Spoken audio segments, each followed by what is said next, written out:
My name is MEXONE. I represent Unique Styles Crew out of Fort Lauderdale, Florida.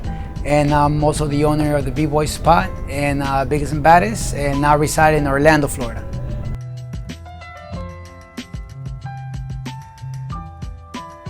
I started in '99, in May, June of '99. I was a junior in high school. I was serious about it, but at the same time, I was doing soccer at the time, so I was focusing on that too. And in February of 2000, that's when I said to myself, okay, you know what? I'm gonna do this for as long as I can. And I was very active. I never quit, but I stopped being active in 05, 06. And then just last year again, I was like, you know what? I want to get back into really trying to be active again. And ever since then, I've been little by little working my way up. So, I mean, I've been around this since '99 now, so 16 years. It's been a little while.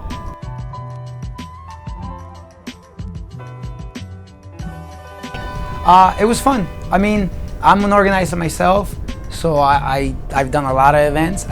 There's all sorts of different kind of events. And yesterday was more of a culture event. It was more of, you could say, I mean, they're all supposed to be family friendly, but you could tell the difference in the ones that are really more just community, more genuine, and it was nice. I liked it. I mean, I've been coming to Minnesota for 10 years now, so.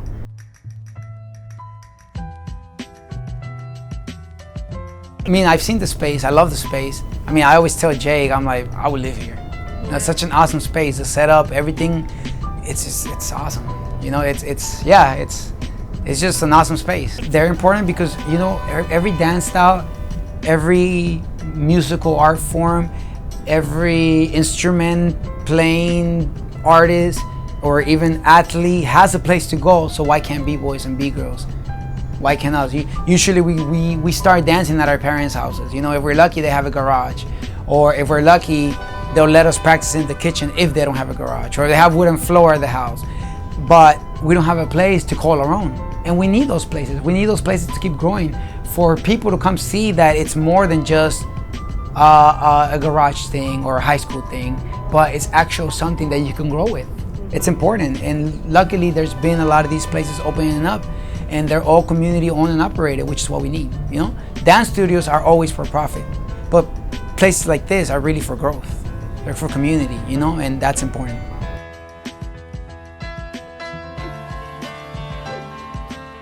It's important because, number one, when you teach it, you can also teach the cultural side behind it. Breaking, people look at it, some people even think it's a sport. That's how much they don't know. You know, it's an art form, and it's part of hip hop culture. Some people don't even know it's called breaking. They call it breakdancing. It's not breakdancing, it's called breaking. That is the art form, and it's the dance of hip hop. If you go to dance studios, they think hip hop or hip hop dance is choreography. They don't understand that that's the commercial America terminology behind it. But since they didn't create it and they didn't name it, they don't have the right to call it what they want to.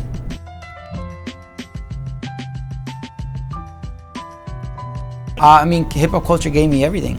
So I don't want to say the cliche, oh, hip hop culture is my life, because the truth is, now that I have a son, my son is my life. But hip hop culture gave me the opportunity to do things that I've never could have. Hip hop culture did give me a life in a sense, because before this, I was an illegal immigrant. You know, I was one of those guys Trump wants to kick out. I was never a criminal. I was never anything he says people like me are. But hip hop gave me a sense of empowerment. Hip hop gave me the money to get my green card.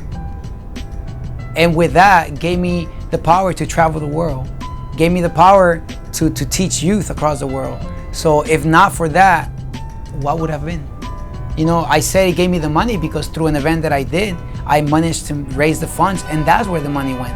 The money didn't go on drugs or weed and alcohol and this and that. No, the money went on someone like me getting their papers to hopefully make a better life in the United States and not have to resort to crime or other things like that. So yeah, did it give me a life? It gave me a lot. It gave me everything. Because of it, I have a son. You know, I met my wife through this, so it gave me a son. And now it's giving me things that in the past I always thought that only rich people could have.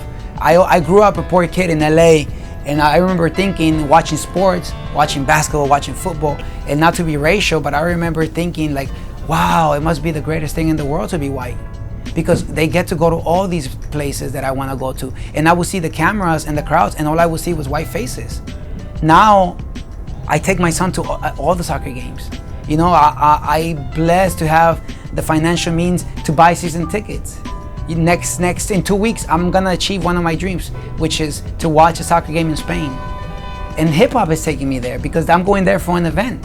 So I'm lucky enough that the next day, that game is happening.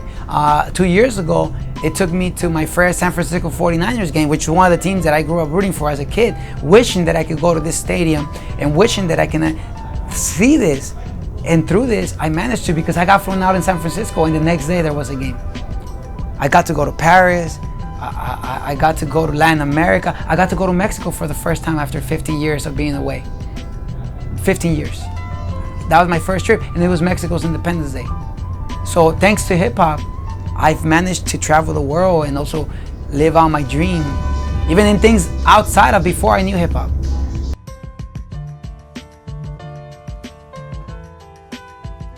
Shout outs to everybody keeping this place alive and many places like it. Shout outs to people that are living their passion. You know, I always have a say, and my say is this: if your passion is not gonna get you dead, in prison, or an insane debt, pursue it. Pursue it. Because at the end of the day, you know what? You can be 30 years old and saying, okay, I did what I could and I did my best. Now I'm gonna have to go do something else. But it's okay because you try. You can only fail to try. You know? Don't live your life in regret. I tell people, it's too short. I mean, it's too short. I remember when I was just a kid, not too long ago. Now I get to see my kid grow up. So I tell people, go for it. Go for it. If it means that it's a beautiful thing, why would you not go for it? You know, if it's gonna touch people in the positive way, why would you not go for it? Go for it.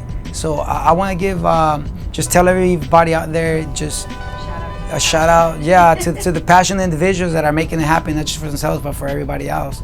You know, just B-boys and B-girls out there, hip hop heads, anybody watching this that has a dream, you know, if you're going for it, shout outs to you, because you know what? I think you're doing what just about everyone in the world wishes they can do, which is follow their dreams. And we all have them. We all have dreams.